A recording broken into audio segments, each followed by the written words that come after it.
Қорқыт атындағы Қызылорда университетінің қызметкерлері жаппай вакциналаудан өтуде. Ол үшін бас корпустан арнайы бөлме жасақталып, екпе егіліп дендеген дертті ауыздықтауға үлес қосуда. Енді университет мұғалімдері мен студенттері ерікті түрде екпе салдыртып, өз қауіпсіздіктерін қамтамасыз етуде. Бұл екпе жұмыстары бір аптаға созылатын болады. Айта кетейік, облыстық денсаулық сақтау басқармасына ұсыныс жасау арқылы қолдау тауып, университет қызметкерлерін вакциналау үшін номері 1-ші қалалық емхана қызметкерлері келіп жұмыс жасауда.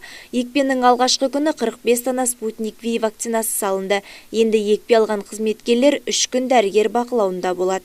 Міне бүгін Қорқыт атындағы Қызылорда университетінде екпе егу жұмыстары ұйымдастырылуда.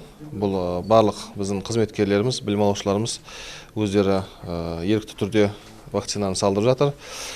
Осы бүгінге дейін кеше күні 11 қызметкеріміз нөмір 1-ші емханадан арнайы сол жерден тіркеуден өтіп салдырған болатын. Бүгін 52 қызметкеріміз бен білім алушымыз вакцинаны салдыруға тіркелді.